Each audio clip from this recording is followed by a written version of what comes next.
Okay. There he is. Excellent. Hi, Bill. It is 6 p.m. and I'm calling the meeting to order. We can all pledge allegiance. Joe has provided a big flag that he's going to step out of.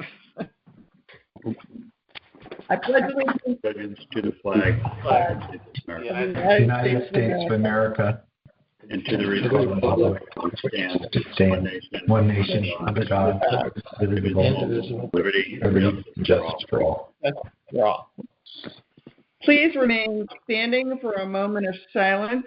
I would like to note all of the extraordinary effort that the department worked to provide Harry and Karen Ackley over the last 5 months, and to note that since our last meeting, Commissioner Ackley has passed.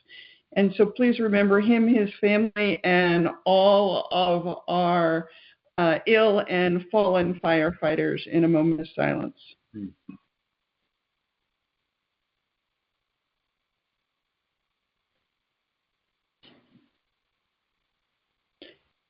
Okay. Before we actually entertain a motion for the approval of minutes, I caught a number of things that need to be corrected. On page 1 in the first section, the very upper one says 7:30, but in fact the meeting was at 7 p.m.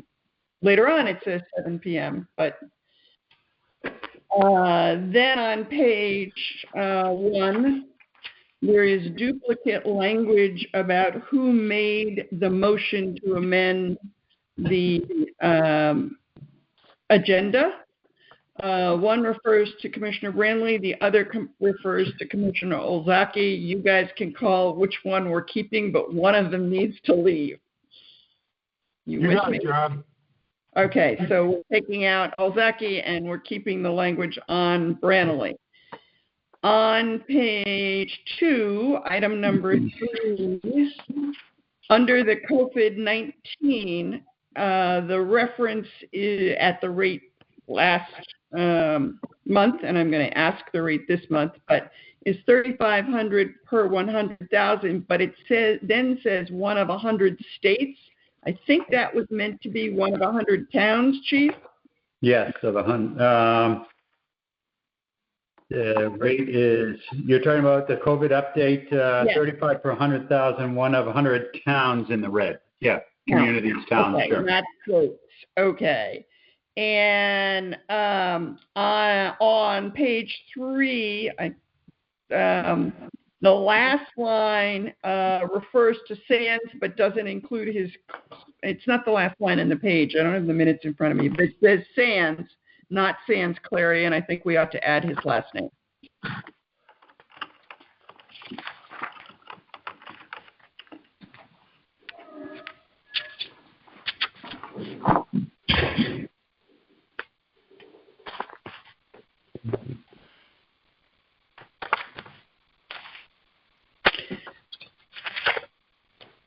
Make a motion to accept the minutes as corrected. Second. Okay, so that was Joe and Bill? Yes. Okay. All in favor? Aye.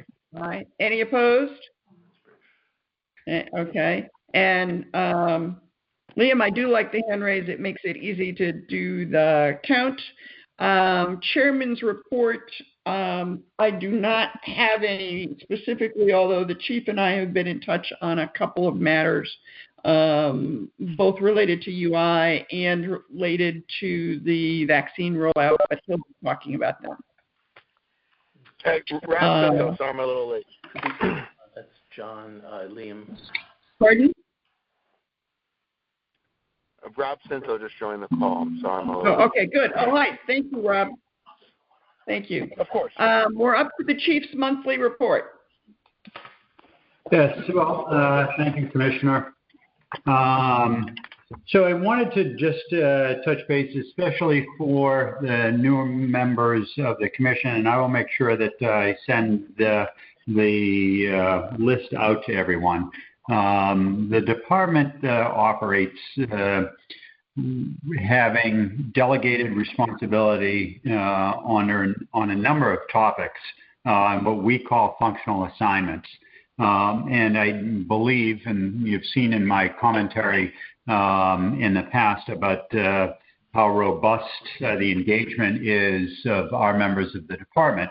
So we have and have a long history of assigning duties to individuals across the spectrum of shifts and ranks to make sure that when emergencies occur, that we have a deep bench, and we are preparing officers and firefighters for advancement by engaging them in the process as early as possible. Some of our newest members are given responsibilities and are engaged. I think in particular one that a younger member is on the PIO team. And this is something that both the union does for their projects and programs, as well as the department. But it certainly, over the past 10 months now, with COVID, we have really benefited from this campaign in our response to the emergency by that delegation of responsibility across the department. And there's the only way that we could sustain our operations is to make sure that we have those capabilities vested to officers and firefighters. Certainly, the deputy and I could not complete all of the administrative responsibilities that are required of the department on a daily basis, absent of an emergency or crisis. But certainly, not during an emergency like we have experienced with COVID. It also allows us, there are members of the department that are far more knowledgeable, versed, and invested in certain emergency response fields or administrative tasks. And what this does is allows those people to really develop their skills and by taking responsibility for these functions. And it is really extraordinary how deep the bench is. When you see the list, I'll send it out, and some of you have seen it before. But let me just, go over the main functions, and all of these names you've heard before because they are active members in our response. So the Operations Section Chief is Assistant Chief Scott Bisson. His Assistant Operations Section Chief is Lieutenant Barry. And there are a number of areas that they're responsible for: special operations and rescue, EMS, pre-plans, training and safety, the fire school, safety committee, and our intern program. And each one of those areas have a member of the department assigned to it. Our planning section is led by Assistant Chief Skylar Sherwood. Assistant Planning Officer is Lieutenant Smith. In addition to planning, they're responsible for hazmat equipment and water supply. And I know that Commissioner Brennan has seen some of that when we talk about water supply, in particular as it relates to the Fairfield Beach Road and access to water access to pressurized water from hydrants during flooding operations, and how challenging that might be. Our logistics section, Roger Case is a logistics section chief. Lieutenant Mark Harry works under him as his assistant. In addition to logistics, they're responsible for the Marine Division, waterway, ice, and swiftwater rescue, our support branch for food, rehab, and supplies, logistics support from our office staff, as well as fire hydrant marking system. Human performance and fitness is Assistant Chief George Kamola. He has a number of trained, certified peer fitness trainers. As a matter of fact, they're rolling out a program tomorrow, as you can imagine. During this or in this environment, it's important to have the distraction, a positive, healthy distraction from the daily grind of COVID, and they're rolling out a new fitness initiative. They're supported by the union president and the union, and it will begin with a series of assessments that will be run through the month of December, and then some fitness programs, personalized fitness programs based on that assessment that will begin after the first of the year. The communications section, Assistant Chief Eric Caliper with Firefighter Tim Ward as Assistant Communications. They're responsible for the ECC, and Chief Caliper has been very engaged in working and developing as part of the work group the Combined Communication Center with the town of Westport. And our radio system. We are going forward with a capital project of over $7 million to overhaul the complete radio system for the town of Fairfield that will include the police department, the fire department, health department, the Board of Ed, DPW, and the transit or the bus system. All of them covered by a coordinated interoperable radio system, and you can imagine the complexity of that project. Certainly the price tag is an indication, and I know that Commissioner Ozaki is certainly aware of that and understands, what a heavy lift that project is. But again, it's having people who are interested, capable, and have developed an expertise, and Chief Caliper has done that. In addition to radios and the ECC, they're responsible for our computers, our IT, our mobile iPads, our mapping and cartography, and data collection. Our Public Information Officer is Lieutenant Smith, and he's responsible to participate in the PIO team, and has been very active in the COVID response, working with members of the other municipal departments. And Justin Crawford, firefighter, is his assistant PIO officer. They have been active not only in the community response, but also developing messaging for fire department personnel and their families to help them weather the COVID crisis. Fire Marshal's Office and Life Safety Enforcement Investigation, Fire Marshal Assistant Chief Phil Higgins and his staff, also responsible for the public safety education. We participated with not ServPro, but ServiceMaster with a live demonstration of a Christmas tree fire down at the fire school yesterday that they filmed, and you'll see the results of that when we get the edited version, demonstrating the risks of dried Christmas trees and their potential hazards. So that'll be coming out as a public safety announcement later, probably next week. Maintenance Division, obviously the Rich Demko. We have, or hopefully we'll have a assistant mechanic or a mechanic replacing Jim Allen by the beginning of January.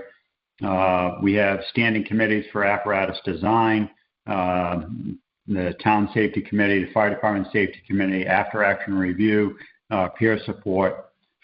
Each of our fire stations has a primary officer who's responsible for all of the issues related to the operation of our 5 fire stations.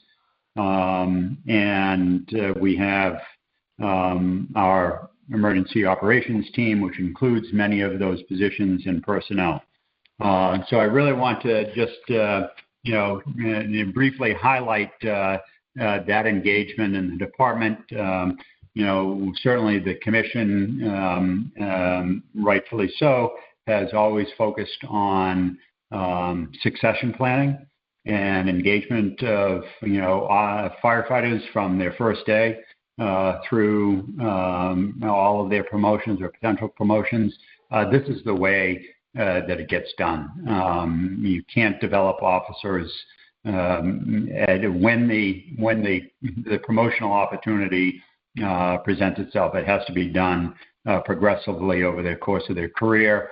People start down a path, determine their interest in that path, and that can change over time, and get engaged in other aspects of the department.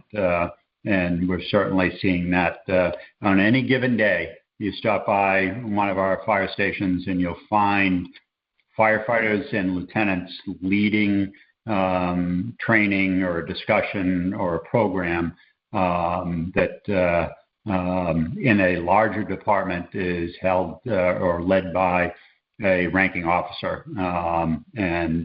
So we're very, very fortunate. And I don't know, Deputy, if you wanted to add anything to that because of your daily engagement in many of those programs and processes.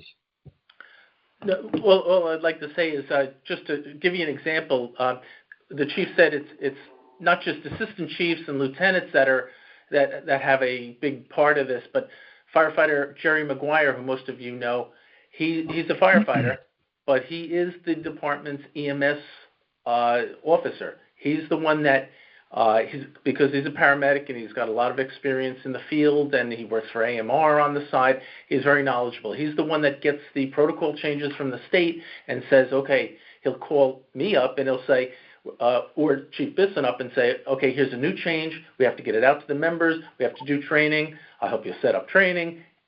So he does it. So, I mean, it's great. These people have been charged with the responsibility and they've taken it very well, and that's what makes us better. So it's great stuff. All right. And unless there's any questions, I'll move on to the rest of the report. Anyone? All right. So COVID update, as everyone is aware, we as a community have, and then as I reported, as reflected in the change in the minutes, where, with the rest of the state and high infection rates, the update today, so last week we were at a rate of 39 and change per 100,000. This week we're at 36. We're seeing a number of, and any reduction may be as a result of fewer college students in town, but you would think that with the number of students that have left, that number would have come down even more drastically. So we are still at a very high rate. Talking to my peer, Chief Oates in East Hartford, they're twice that rate. In the high 70s and close to 80. Some of our neighboring towns are that high, certainly Bridgeport and Stanford. Some of the smaller communities are having lower infection rates, but certainly everybody, out of the 169 towns, I think there's less than 10 that are not in the red. Some very, very small towns that are doing better, but everybody else is in the red. The red means more than 15 cases per 100,000. In the town of Fairfield, we continue to struggle with issues of gatherings. We had a meeting, command team meeting this week, talk about enforcement of those. Some of those happen down at the beach area, and we see the weekly police department report of breaking up gatherings where residents are shoulder to shoulder inside the building without masks on. We did have an event over in Stratfield, similar kind of circumstances, well-meaning, hey, this is outdoors, but the COVID restrictions do not allow gatherings of greater than 10 people, indoors or outdoors, for a public gathering. So we continue to work with the police department and the health department to enforce those. I am the designated non-health related, anything not regulated by the health department enforcement officer. So we have engaged the fire marshal's office to go out when we get complaints about businesses that are not complying with the requirements. If they are not regulated by the health department, it falls under us, or the police department investigates. And we continue to work on that. It's all about messaging. There's COVID fatigue, as we're all experiencing. There's disappointment and anxiety as it relates to the holidays and suspension of normal activities that we want to have over the holidays that really aren't possible if we're going to do the same thing. The message that you've all heard is keep your social circle very, very small and reduce the number of exposures to anybody outside or restrict any exposures to people who are outside your household.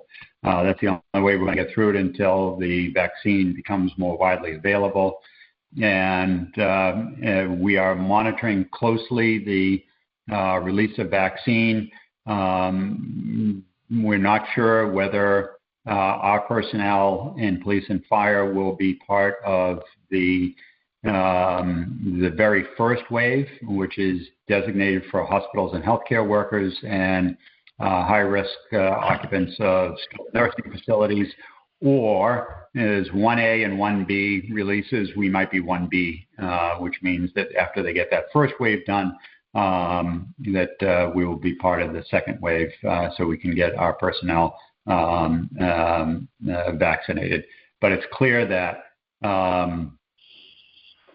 it will take 2 months, from the time that first vaccine is administered, and then the second dose, and then 30 days after that before the full effect of the vaccine. Although there'll certainly be incremental protection from each dose, it's not fully effective until 30 days after the second dose. So we have a long way to go, and an even longer way for the general public. So we're expecting that we'll be meeting virtually for the foreseeable future. The town of Fairfield is restricting all of public meetings to stay virtual, and we will work through these problems on a daily basis. So I'll pause there because I know that there may be some questions. Yes, Commissioner Brindley. Chief, I'm just a little confused because I had read 1A included emergency medical services, and I didn't know who that included. And does that include EMTs? Because in phase 1B, they specifically say police and fire. But can you clarify? So 1A, when they, and we're still not sure whether general police and fire that have EMS response will be included in 1A or not. But when they say 1A, as you've defined it, it was for the purpose of transporting EMS agencies. So a fire department that transports to the hospital would be definitely in that 1A category. And those that respond to EMS calls but don't transport would be in a later release. So we're watching that closely, but that is what I understand the difference to be. Commissioner Cinto, since I can't see you, do you have any questions? And then I'll look for hands from anybody else. Yes, the only question I have is, are we considered part of the personnel? Yeah, we I'm not sure I'm part of that as an administrative officer. I'd certainly like to make the case of my emergency management and my fire department responsibilities, but we want to make sure that the people who are most exposed and most vulnerable get it first. So I would gladly give up my place in line if I even had one to make sure that people who are out doing the real work get it. Right. Understood completely. Just joking. Anyone else? I don't see any hands up. Commissioner Cinto, you are eligible for a preferred parking lot behind the firehouse, and that may be the extent of the benefits you get from being a commissioner. Noted. Thank you. I didn't know that, Rob. So Yeah. I had one question because I get confused. So maybe you could give us a very short version of when university students, Fairfield and Sacred Heart, are included in the town numbers and when they aren't. Because I keep hearing for a number of our numbers, they aren't included. Or maybe it's on campus versus off campus. I don't understand. So they have been included. So the cases have been included. Okay. The population has not been included. And the last time that we talked about the case rate, the university cases were calculated in. And when we looked at the population that was based against, it did not include the population of students for either or both of the universities. Yep. So it's in the numerator, but not the denominator. Okay. Yep. Thank you. Yep. Okay. Good. So moving on, the 2021 budget, the deputy and I are working. We have a deadline the beginning of next week to submit our operating budget. And as you know, last year we submitted a request for 2 fire inspectors. One fire inspector made it fairly far into the budget process, but did not come out the other end. This was an issue of concern at the Board of Finance when we were talking about the quarterly review because our revenue is down, as you can see in your packet. Revenue through November was $44,000. This time last year was over $300,000. We projected a significant shortfall in our revenue projections for the entire year. There are a number of projects that are, idling at the curb that have the potential for a popping between now and July 1. But any number of variables and factors could influence whether they occur before July 1 or after July 1. And, they range from, the permitting process to neighborhood opposition to general market conditions, financing, and the like. All of them, though, are very strong projects. The university projects, the hockey arena, the Convocation Center, hockey arena at Sacred Heart, the Convocation Center, several very large commercial properties like the one on Thorpe Street, and the Metro Center, all likely at some point to be built. I have taken a conservative approach in what we have projected revenue to be for the year, and we'll have a better idea. And what I explained to the Board of Finance is, give me until the second month of the new year before you hold me to, some really well reasoned projections that have validity. It's just too early to project what will happen because of all of those variables that could affect construction. All of that will affect, and I expect to have a conversation with the administration next week about the fire inspector's position. As you all know, that we predicated our fee structure with a specific intent to increase staffing. And as much as the argument exists for staffing, regardless of income level or revenue level, we have a significant obligation in residential in particular, and we're falling far short of that responsibility. I have to have a conversation about what is the appropriate stance, because as you can imagine, this is a year that it would be clear, if there's ever a year, it would be clear that hiring challenges and funding and municipal budgets are under a significant scrutiny. So I will take that path very carefully and cautiously moving forward, but it is under serious review at this point. Chief, before you go on, Commissioner Ozaki, I saw that you had one. Depending on what you say, I may have one, but go ahead, Commissioner. Regarding the fire marshal's office, did you say, I think I heard you before, that the fire marshal's office is getting involved in the enforcement of the COVID guidelines? And I think, somebody somewhere may say, well, your activity is down in the fire marshal's office with permits and everything, but yeah, revenue is down, but the fire marshal's office is busier than they were with their new responsibilities. So something somewhere is going to have to break because the guys can only do so much. Yeah, and when we looked at, very carefully, and we engaged them in the process for enforcement carefully because of their workload, and they are still busy. There is still construction going on. There's still progress inspections that they're responsible for, and at this point, the complaint investigations have not been of such a volume that has created or given me any anxiety about tearing them away from or lumping too much work on their plate.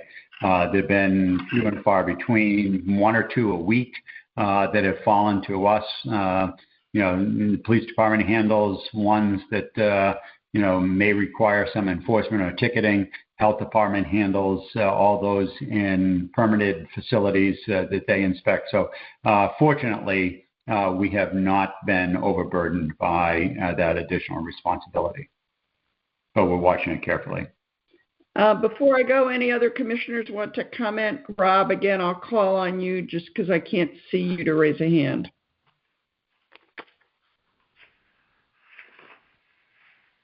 Okay. I'm all set. Thank you. Okay. Any other commissioners? You good? I'd like to, first of all, as background for the newer members, roughly a year ago, I'd have to go back and look at the date. The commission was concerned enough about this staffing gap that we passed a resolution to, in fact, support it during the budget and make it clear that the commission was in fact concerned about the staffing gap in the fire marshal. And we can't address anything now because we're on a fixed agenda due to the special meeting, but as an agenda item, next month, I'd like us to revisit whether we think we need to do that resolution again as part of the 2021 or whether we're going to ride quietly with whatever the chief decides. I personally am troubled with not going on the record saying that we need it. I was never in favor of the idea of give the town the revenue first and then come back a year or two later. I expected what happened, predicted that what was going to happen is exactly what has happened to us. We should not have gotten in this position. So we're trying to recover from that, and we can't do anything about it tonight, and I'm not proposing that we do, but I'd like to revisit the conversation at the next meeting and go back and look at that language that we used because it was, I think, pretty artfully written. But we'll go back and look at the minutes. I'll go back and look at the minutes. Chief, you also have a donation. Yes. So there is a donation that's listed in your packet for $100 in memory of Anna Kolesic. And this is one of the residents that we had visited and calls for assistance many times. So the family reached out to us with a generous gift in her name after she passed last April. Okay, I'll entertain a motion to approve. So moved. Liam, second. I need a second from somebody, guys. You're all Second. Second, Thank Rob you, Joe. Sento, second. I think we Okay. were muted. Everybody was saying aye. Okay, Cinta, fine. All in favor? Aye. Aye. Anybody opposed? Okay, then Deputy Chief, you're up. Okay, thank you. So it's been a busy month operationally. We've had at least six fires of note. Two of them were callbacks, but a couple of the others were, every single one of them had an active fire upon our arrival. So they weren't things that, went out and were, just investigations. So they were, it was good work. And I think the chief will probably attest to the fact that, whenever there's a fire in the department, whenever a fire occurs, it just gets everybody, back in very excited to train. And, it's just, we do need them once in a while. We don't like to see destruction, but, it is good because people are able to ply their trade and they're always anticipating what, being ready for the next one. So we have two probies graduating from the academy on December 18th. I think Sheila sent out to you invitations. We're going to very COVID friendly on December 22nd. So what's going to happen? They'll graduate that Friday. We'll bring them in for 3 days of training, local training, where we'll go over some of our operations and evolutions. At the end of the second day, the Tuesday at 4:30, we're going to swear them in. So we'll have their family there, and we'll try to make that as safe as possible for everyone. So please do come if you're available.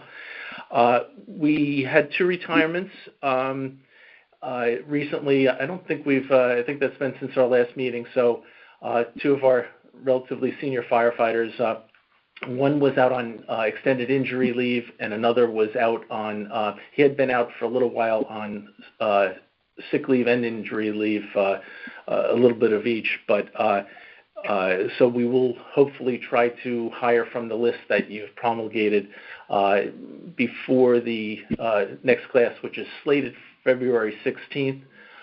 Though with COVID, we just don't know if there'll be any delays, but that's when it is scheduled by the Connecticut Fire Academy. As the chief mentioned, hey, Deputy, let me just interject because the commissioner has been aware of the injury that occurred in May of 2018, where a firefighter received a strike to his head at a fire and had a severe concussion as a result and a shoulder injury.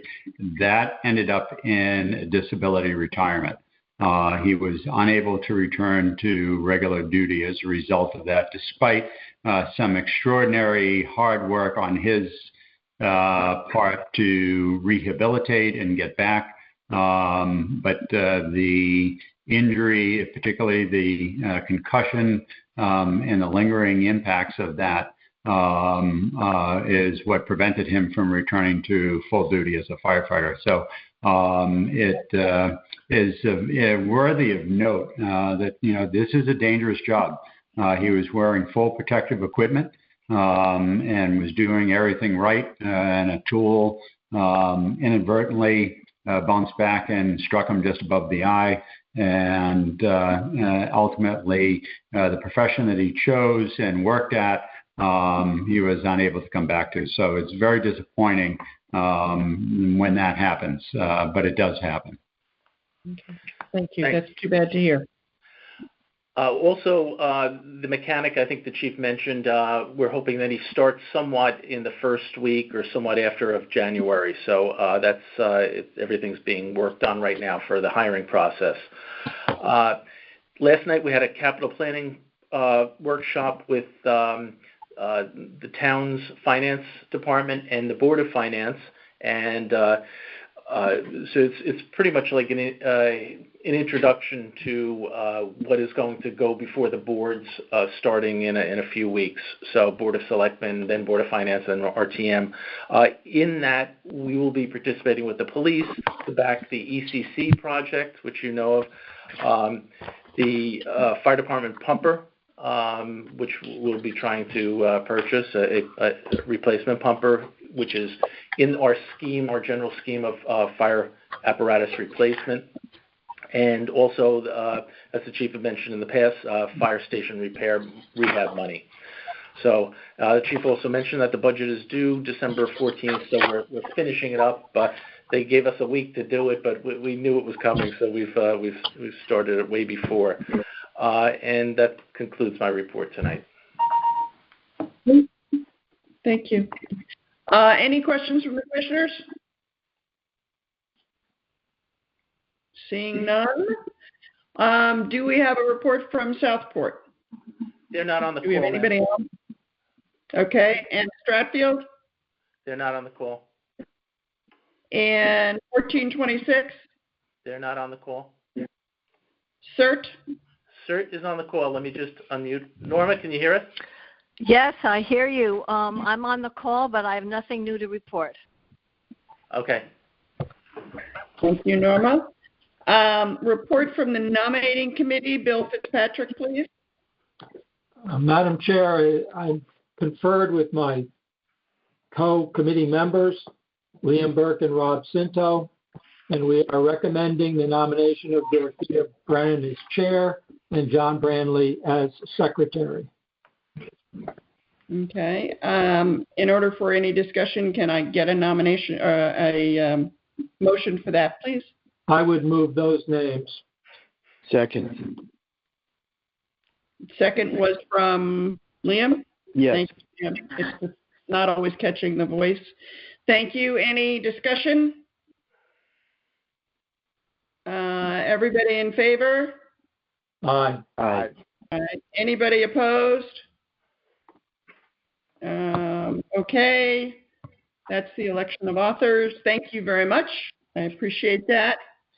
Approval of the 2021 meeting dates. They were in your package. They continue to be the second Thursday, except we have to decide on November because it's a holiday. It is Veterans Day.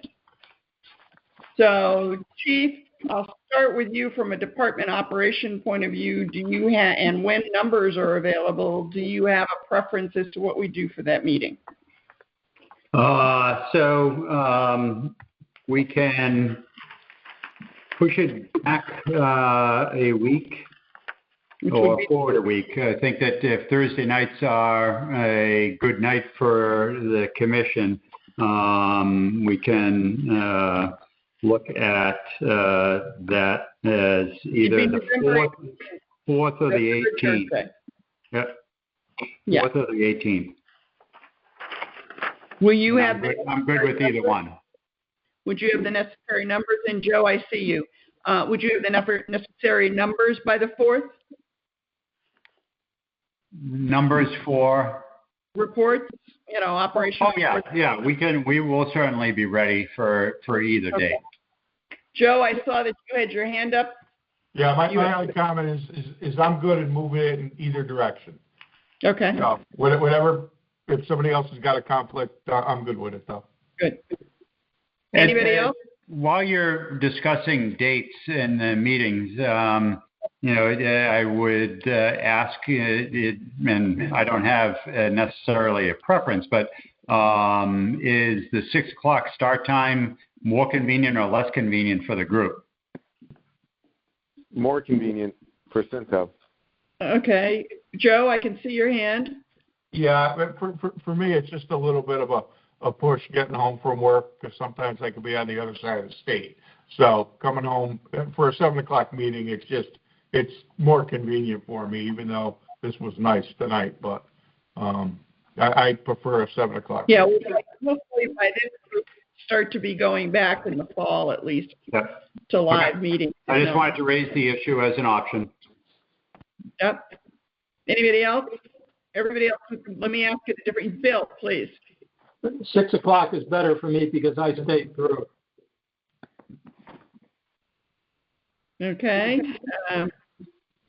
Would 6:30 be a good compromise? Is that good for you, Joe, or is that too early? Yeah, am I muted? No. No, you're good. I'll make whatever works. If I have to call in from the road, I'm just stating that 7 o'clock works better for me. Okay. Other comments about 6:30 as a sort of compromise, split it in the middle? That seems That works. reasonable. Okay. I could go either way. I don't want to create a time that doesn't work for everybody. Right.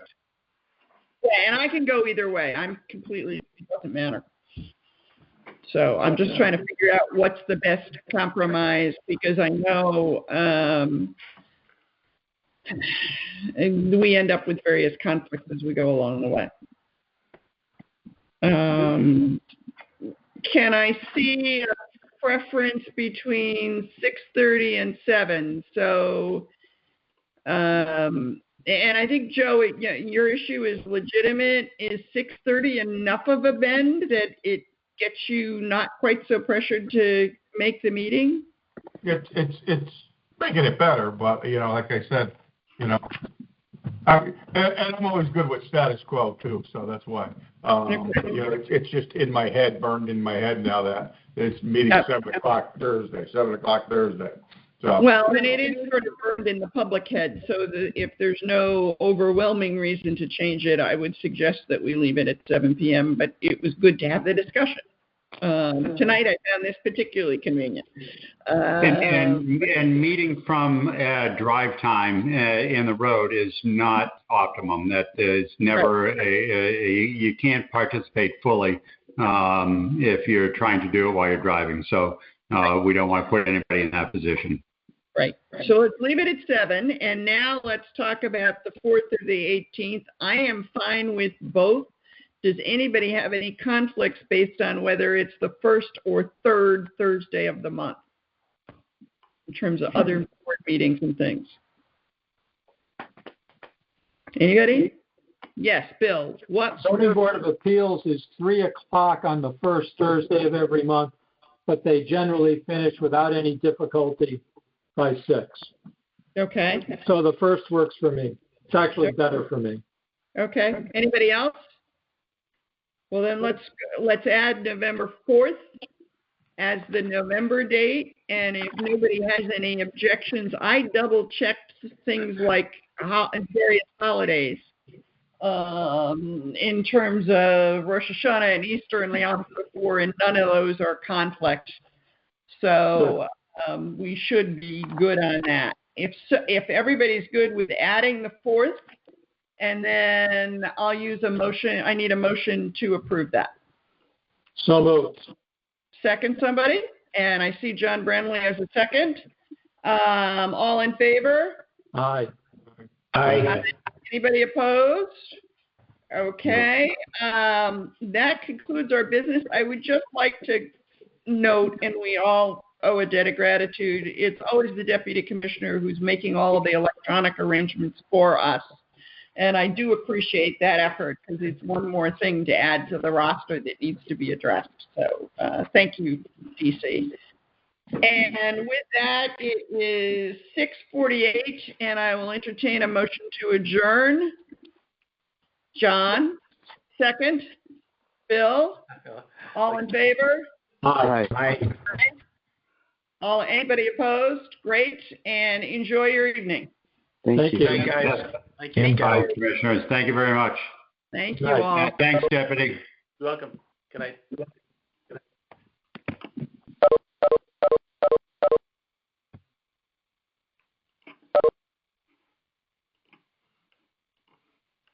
Thanks for using WebEx. Visit our website at